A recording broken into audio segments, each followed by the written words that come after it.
India ने comprehensively ये match जीत लिया है और विराट कोहली का शो नहीं हो सका। लगता था कि ये रिपीट चल रहा है मैच, जिस तरह कोहली ने पिछले मैच में शो किया और जिता लिया और शो भी किया और जिता भी दिया, और लगता था कि रिपीट में मैच हो रहा है। पता चला क्या प्लेयर होता है, पता चला किस तरह क्रिकेट खेली जाती है, पता चला बैटिंग किस तरह की जाती है किस सिचुएशन में किस तरह बैटिंग की जाती है।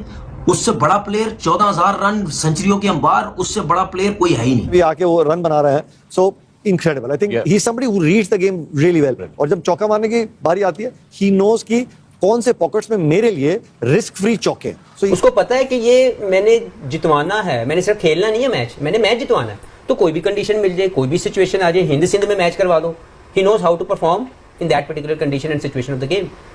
इसकी वजह से वो दुनिया का सबसे बेहतरीन बैट्समैन है। अगर हकीकत में किसी को किंग कहना चाहिए तो वो बाबर आजम नहीं है, वो विराट कोहली है। उसकी वजह उसकी परफॉर्मेंस देखें, उसने दुनिया के हर कोने में जाके परफॉर्म कर लिया। Try to understand. अब बाहर आ जाए सारे पीआर के मामलों से। विराट कोहली का एक अपना स्टाइल है मैचेस जितवाने का, उसकी फिटनेस लेवल स्ट्रांग है, उसका जो वो क्या कहते हैं उसको, वो जिस तरह खेलता है मेरे ख्याल है उससे अच्छा तो कोई भी नहीं खेलता। तो इसका मतलब ये है कि हर किसी के साथ मैच करने का मतलब नहीं है। भी शॉट मारते हैं वो जाती गैप नहीं है, बिल्कुल। और यही जो है डिफरेंस होता है बड़े प्लेयर का और एक एवरेज प्लेयर का, कि जो शॉट मारते हैं वो फील्डर के पास नहीं जाती, वो फील्डर के इधर उधर से जाती है। इतना कुछ उसने कर दिया है और मेरा ख्याल है कि अभी भी वो इतना फिट है, इतना फोकस है कि अभी वो और करेगा। जिस तरह की वो क्रिकेट खेल रहा है, जितना वो फिट है, तो मेरा ख्याल है हेड्स ऑफ है। और इतना ही अच्छा इंसान भी है, वो बहुत जबरदस्त लड़का है। तो कप्तान किसी को भी बना दो, कप्तानी ग्राउंड में करेगा रोहित शर्मा ही। दूसरा ये कि विराट कोहली ने बता दिया कि एक्चुअल हकीकी तौर पे किंग किसको कहते हैं, वो ये आदमी है। बोला करो हम इंडिया से अच्छे हैं, मत बोला करो। मैं आज आपको बता रहा हूं, जीरो हैं हम, जीरो। हमारे 2% का सिस्टम नहीं है इंडिया के आगे। वो कहां से कहां चले गए हैं। T20 की टीम देखो क्या बना के बैठ गए हैं। हमारी ये टीम तो उनके T20 की टीम से मुकाबला नहीं कर सकती। अगर उनकी T20 की टीम से हमारा मुकाबला हो गया, इतना फेंटा लगाना है ना उन्होंने, जिंदगी भर याद रखोगे। जितनी दफा खेलोगे उतनी दफा फेंटा लगेगा। Chasing Jaddupaji, take a look at this. So overall, so just look at that. Overall, the ICC ODI tournament runs. Look at that. He's just behind Sachin now. क्या प्लेयर है, क्या फिटनेस है, क्या लड़का है, क्या खेलता है। अगले 5 साल और खेल सकता है। यही जब बाबर आजम शो करेगा, सबसे पहले बोलेंगे अपने लिए खेला, फिटनेस बेकार है, गेंदे बराबर है, बॉल टू बॉल खेला, छक्के कम है। जो गेम अवेयरनेस हम देख देख के थक गए हैं, लेकिन विराट कोहली नहीं थक रहा। मैच जितवा के नहीं थक रहा, हम थक गए हैं। वो नहीं थक रहा मैच जितवाने से।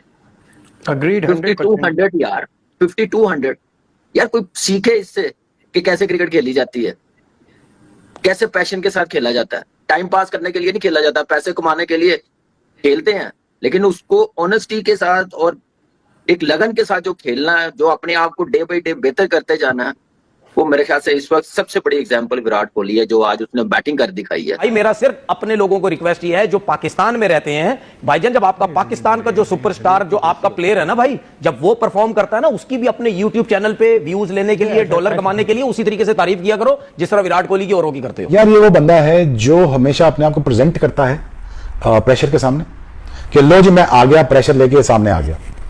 और फिर प्रेशर क्या करता है, इसके लिए अपॉर्चुनिटी लेके आता है। ले भाई तू प्रेशर के सामने आया, हम तेरे सामने अपॉर्चुनिटी लेके आते हैं। अपॉर्चुनिटी क्या होती है? So match winning innings, chase master और following on Instagram. Why not? Because this guy deserves it. और बाकी जो बच्चे जो गलती कर रहे हैं, शुभमन एक पूरा काफी है भाई, पूरी टीम न्यूजीलैंड के लिए शुभमन गिल पूरा काफी है। पूरी रोहित शर्मा आज अगर कैजुअली थोड़ा सा आउट ना होते, वो काफी है। केएल राहुल अभी बहुत नीचे आ रहा है, अगर वो कहीं ऊपर नंबरों पे आ जाए, पहले 3-4 नंबरों पे आ जाए, वही काफी है। बैटिंग लाइनअप बहुत लंबी है आपकी। समझ आ गई? उससे बड़ा प्लेयर कोई भी नहीं है, और ना किसी का किसी से कोई कंपैरिजन है। उसकी फिटनेस लेवल देखो, 100 पे भी जब 2-2 रन भाग रहा था, वो देखो थकता ही नहीं है वो। ये है फिटनेस लेवल भाई। हमारे प्लेयरों को गेम भी इंप्रूव करने की जरूरत है, फिटनेस भी इंप्रूव करने की जरूरत है। ठीक है, इसमें कोई शक नहीं। अगर मैं बाबर आजम के बारे में बात किया तो भाई आप 30 साल के हो गए हैं, आपको अपनी फिटनेस अच्छी करने की जरूरत है। सिर्फ नेचुरल टैलेंट पे आप नहीं चलेंगे। बड़ा परफेक्ट एथलीट है और डिजर्व करता है, ऐसे नहीं बन जाती है रिकॉर्ड्स, डिजर्व करता है। उसने काफी कंफर्ट जोन से अपने आप को प्रिपेयर किया इस लेवल पे आने के लिए। इतनी तगड़ी टीम मैंने इंडिया की आज तक नहीं देखी। Let's admit that. इतना कुछ उसने कर दिया है और मेरा ख्याल है कि अभी भी वो इतना फिट है, इतना फोकस है कि अभी वो और करेगा, जिस तरह की वो क्रिकेट खेल रहा है, जितना वो फिट है। तो मेरा ख्याल है हेड्स ऑफ है, और इतना ही अच्छा इंसान भी है वो, बहुत ज़बरदस्त लड़का है। अगर उससे आपकी कोई मुलाकात हो, हम सब की तो हुई है, बहुत ज़बरदस्त आदमी है वो, और पता चलता है कोई प्रोफेशनल आदमी से आप बात कर रहे हैं, और ऑफ द फील्ड भी बहुत ज़बरदस्त है। अल्लाह करे और अच्छी क्रिकेट खेले, हमारे खिलाफ ना खेले, लेकिन दूसरों के खिलाफ खेले, हमारे खिलाफ ना खेले। बस एक दफ़ा ये बैठे हुए थे हम बुखारा में, रेस्टोरेंट दिल्ली में, जी। फैमिली के साथ बैठे हुए थे, तो फैमिली ने कहा, बच्चों ने कहा कि जी ये विराट कोहली है, तब आई एम टॉकिंग अबाउट 12 की बात, 2012 की बात। तो अब मैंने जाके इनसे रिक्वेस्ट की, तो जडेजा बैठा हुआ था, रायना बैठा हुआ था, तो he was the first guy, कहता मुशी भाई छोड़े, हम दफ़ा मारें, हम आते हैं, आप बच्चों को ना लेके आए, हम आते हैं। और उठ के वहाँ से कोने में बैठा था, लोग बहुत इसको तस्वीरें वगैरह ले रहे थे, तो वो आके तस्वीर खिंचवा के फिर गया, दूसरों को भी लेके आया। एंड जिस तरह यूसुफ ने अगले दिन बता रहा था हमारे शो में भी कि इसने मैसेज किया यूसुफ ने अगले दिन, तो उसको फौरन रिप्लाई किया। And that's what a humble guy. Some time you know like ये रिकॉर्ड तो आपको खत्म हो जाते हैं बंदे के, मगर जो आपकी इंसानियत है ना वो हमेशा जिंदा रहती है। And he is one of the good guy. Sachin की जैसे आपसे बड़ी अच्छी थी, सचिन बड़ी यारी दोस्ती, इकट्ठे खेलते थे। ऑब्वियसली आपकी आप एज अ पर्सन जैसे होते हैं, at the end of the day याद तो वही रह जाता है। ग्राउंड में हम आपस में जो मर्जी करते थे, लड़ते भी थे, लेकिन ऑफ द फील्ड ठीक है, सब सही है। 2016 में भी आई रिमेंबर एक पाकिस्तानी जर्नलिस्ट थे, वो किसी को तस्वीर नहीं खिंचवा रहे थे, तेजी से जा रहे थे अपने होटल से, तो उसने सिर्फ पाकिस्तानी जर्नलिस्ट ने आवाज लगा के कहा कि मैं पाकिस्तान से आया, so he stopped and he came back, और उस लड़के के साथ उन्होंने तस्वीर खिंचवाई। तो ये छोटी छोटी चीजें, छोटे छोटे इंस्टेंसेस होते हैं जो आपको जिंदगी में याद रहते हैं। And yes, a very very big and very huge achievement that he has achieved with all his heart. One day cricket उसने इस वजह से रखी, वो टेस्ट और T20 का मिक्सचर है। अच्छी बात, उसने टेस्ट और T20 छोड़ के वनडे का, इन दोनों का मिक्सचर रख लिया उसने। वनडे इसमें मैं टेस्ट मैच भी खेलूंगा और इसमें T20 भी खेलूंगा, एक वनडे में 2 मजे ले रहा है वो। सिंगल्स की जो बात हो रही थी 150 रन ना, मिडिल ओवर्स में आप सिंगल निकालते रहते हैं, स्कोरबोर्ड चलता रहता है ना, तो स्पिनर्स को और मीडियम पेसर को बॉल डालो ना, बड़ा परेशान करता है, क्योंकि 3-4 सिंगल आते रहते हैं, तो स्कोरबोर्ड का प्रेशर वो रहता ही नहीं है। जिस तरीके से पिछले मैच में भी आके वो रन बना रहे हैं, so incredible. I think he is somebody who reads the game really well. और जब चौका मारने की बारी आती है, ही नोज की कौन से पॉकेट्स में मेरे लिए रिस्क फ्री चौके, सो ही वैल्यूज इज विकेट। वो कभी रिस्क लेते हुए नहीं देखेंगे। लेकिन एक चीज, डोंट यू थिंक, और जाट जैसे भी, कि डोंट यू थिंक कि इंडिया जो टॉप 2 बैटर्स हैं वो अग्रेसिव हैं, नो डाउट अबाउट दैट, लेकिन कई दफा ऐसा होता है कि आपको बॉल्स नहीं मिलते हैं कि जहां पे आप उसको फ्री हिट मार लो, क्योंकि फाइनल्स में एक सेट पैटर्न होता है जिस पर बॉल करते हैं। जब आपको नहीं मिलता तो कहीं ना कहीं इंडिया फंस जाती है, and then they look for those big shot, it becomes risky business then. Don't you think they should just look to rotate the strike rather than just यार 4 डॉट हो गया, मुझे मारनी भाई बड़ा जरूरी होता है, बिल्कुल सही कहा, कि किस तरीके से आप सिर्फ इंतजार कर रहे हैं, लेकिन इंतजार करते समय कि नंबर ऑफ डॉट बॉल्स कम हो। अंत में 300 गेंदों का फॉर्मेट है, कम से कम डॉट बॉल जो टीमें खेलती है वो जीती है। और अंत में किसी बैट्समैन को ये भी तो पता होना चाहिए ना कि सामने वाली टीम में मेरे 5 बॉलर है, वो 2 ओवर या 3 ओवर का स्पेल के बाद दूसरा बॉलर भी तो आएगा, तो किसी ना किसी बॉलर को तो टारगेट करना है। ये विराट का चेस, हम चेस मास्टर कहते हैं। Let me share this stat with you. In chasing Jadupaji, take a look at this. This stat, so overall, so just look at that. Overall, the ICC ODI tournament runs.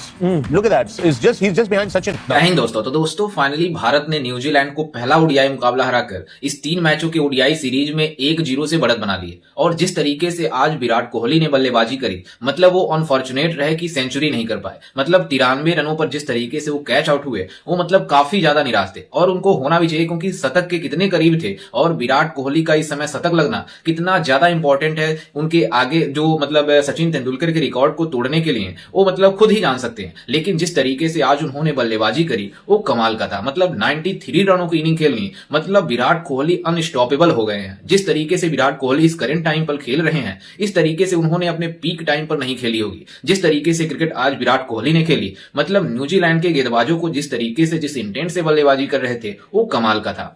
क्योंकि जिस तरीके से मतलब New Zealand के बल्लेबाजों ने पहले बल्लेबाजी करते हुए 300 रन बनाए, और 300 रन के जवाब में जिस तरीके से भारतीय टीम बल्लेबाजी करने आई, तो शुरुआत काफी शानदार मिला। रोहित शर्मा और शुभमन गिल कप्तान के साथ जिस तरीके से मतलब पार्टनरशिप लगी, जिसमें शुभमन गिल ने 56 रन बनाए तो रोहित शर्मा ने 26 रन बनाकर आउट हुए। उसके बाद जब विराट कोहली क्रीज पर आए बैटिंग करने के लिए, तो उन्होंने शानदार ताबड़तोड़ पारी खेलकर जिस तरीके से भारतीय टीम को मतलब एक स्ट्रॉन्ग पोजीशन में पहुंचा दिया, और वो अनफॉर्चुनेट रहे 93 रनों पर आउट हो गए कैच देकर। लेकिन जिस तरीके से उसके बाद श्रेयस अय्यर जिस तरीके से उनके साथ भी आकर बल्लेबाजी करे थे, तो श्रेयस अय्यर भी अनफॉर्चुनेट रहे और 49 रन बनाकर आउट हुए।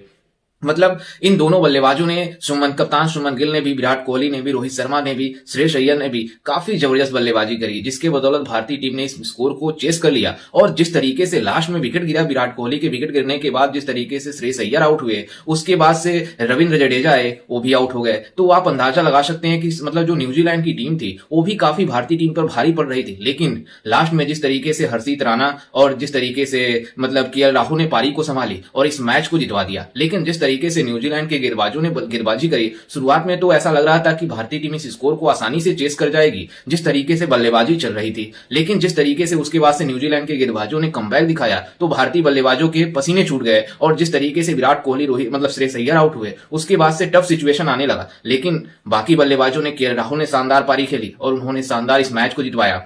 लेकिन इसमें 300 रन करना न्यूजीलैंड के लिए एक काफी मतलब मुश्किल था। लेकिन उन्होंने जिस तरीके से कंडीशन में आकर करी है वो उनके लिए कमाल था, क्योंकि जिस तरीके से भारतीय गेंदबाजी थी उसमें मतलब न्यूजीलैंड के बल्लेबाजों में लगभग मैक्सिमम नए हैं, क्योंकि न्यूजीलैंड की जो टीम है उसमें जो भी खिलाड़ी खेले उसमें कुछ तो डेब्यू किए थे और उनमें अंतर्राष्ट्रीय खेलने का उतना ज्यादा अनुभव नहीं था जितना बाकी खिलाड़ियों को था। लेकिन वो 300 रन बनाए, वो काफी कमाल का था, जिसमें हर्षित राणा ने 2 विकेट लिए, प्रसिद्ध कृष्णा ने 2 विकेट लिए, मतलब मोहम्मद सिराज ने 2 विकेट लिए और कुलदीप यादव ने 1 विकेट लिया। तो भारतीय टीम 300 रन करवा दिए जिस तरीके से हमारे गेंदबाजों ने। उसके बाद जब भारतीय बल्लेबाजी आई तो काफी जबरदस्त बल्लेबाजी में भी शुरुआत में काफी जबरदस्त हुआ। लेकिन लास्ट मैच में लास्ट टाइम पे जिस तरीके से भारतीय टीम लड़खड़ाई तो ऐसा लग रहा था भारत मैच लूज कर जाएगा। लेकिन के राहुल ने पारी को संभाली और मैच को आसानी करवा दिया जितवाने में। लेकिन न्यूजीलैंड के लिए जो टूर है काफी मतलब शानदार है और इस 3 मैचों का ओडीआई सीरीज और 3 मैचों का T20I सीरीज है। और हमारे खिलाड़ियों के लिए प्रैक्टिस करने की जो T20I में जरूरत है वो मतलब अच्छा होगा। और जिस तरीके से भारतीय टीम खेल रही है वो काफी कमाल का है, खास करके ओडीआई में।